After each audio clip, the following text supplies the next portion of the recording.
Hello అండి అందరికీ welcome to our channel Yashi tells. ఈ సంక్రాంతి రోజు ఇంకో స్పెషల్ ఏంటంటే లిషి పాపది సెకండ్ మంత్ బర్త్డే. సో ఇంట్లో ఉన్న ఐటమ్స్తోనే సింపుల్గా ఇలా ఫొటోస్ ట్రై చేశాను అనమాట. ఎప్పుడు ఫొటోస్ తీసుకోవాలన్నా సరే నేనైతే కంపల్సరీగా కింద ఫస్ట్ చేప వేస్తాను, తర్వాత దాని మీద ఏదైనా క్లాత్ వేస్తాను. ఎందుకంటే డైరెక్ట్గా క్లాత్ వేస్తే పిల్లలకి గట్టిగా ఉంటుంది కదా ఫ్లోర్ తగిలితే, అందుకని కంపల్సరీగా చేప వాడతాను నేను. ఇంకా బ్యాక్గ్రౌండ్ అంటారా, నాకు ఎందుకో మోస్ట్లీ వైటే నచ్చుతుంది. సో మ్యాక్సిమం ఇంట్లో ఉన్న వైట్ పంచల్ని వాటినే వాడతాను. ఇంకా అందులోనూ ఈరోజు పొంగల్ థీమ్ అనుకున్నాను. దానికోసము ఈ వైట్ పంచెలకి గోల్డ్ బార్డర్ ఉంది కదా, అది బాగా సెట్ అయింది అనిపించింది. ఫొటోస్ చూసాక మీకు అర్థమవుతుంది. ఇంకా ఫస్ట్ పైన డెకరేషన్ కోసం బంతిపూలు పెట్టాను. ఇంకా భోగికుండ కోసము ఇంట్లో ఉన్న బాదం పప్పుతో భోగికుండ పెట్టాను. దాని మీద ఉండే పాల పొంగు కోసము సన్ఫ్లవర్ సీడ్స్ పెట్టాను.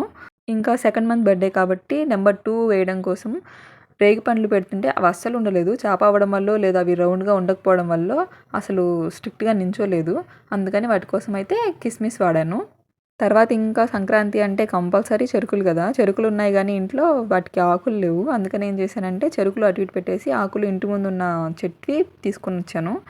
ఇంకా అవి ఆకుల్లా సెట్ చేశాను. పర్ఫెక్ట్గానే వచ్చింది అనిపించింది. ఫొటోస్ చూశాక ఎలా ఉన్నాయో మీరు చెప్పండి.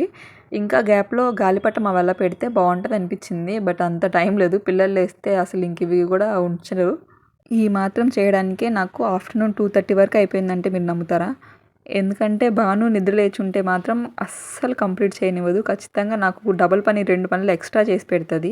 అందుకని ఆమెను దగ్గరుండి నిద్ర పుచ్చిన తర్వాత నేను ఇది స్టార్ట్ చేశాను. ఆమె మళ్ళీ నిద్ర లేచేలోపు నేను డెకరేషన్ ఫినిష్ చేసుకోగలగాలి. మళ్ళీ ఫొటోస్ తీయడం కూడా కంప్లీట్ అవ్వాలి. లేదంటే ఇంకంతే సంగతులు. ఇప్పుడు భానుపాపకి 22 మంత్స్ అనమాట. అంటే సెకండ్ బర్త్డే దగ్గరకు వస్తుంది. ఎంత అల్లరి చేస్తుందంటే నా తల ప్రాణం తోక్కొస్తుంది ఆవిడ అల్లరితో. తెలియకే అడుగుతున్నాను, ఎక్స్పీరియన్స్డ్ మదర్స్ ఎవరైనా ఉంటే చెప్పండి. ఈ ఏజ్లోనే ఇలా ఉంటుందా? పెరిగే కొద్దీ కొంచెం అల్లరి తగ్గుతుందిలే అని నాకు నేను సర్ది చెప్పుకుంటున్నాను. అలానే ఉంటుందా? ఇంకా అల్లరి పెరుగుతుందా? డెఫినెట్గా ఫ్యూచర్లో ఆవిడ అల్లరి మొత్తాన్ని మీకు కూడా పరిచయం చేస్తాను. ఖచ్చితంగా మీ అందరికీ షేర్ చేస్తాను నేను.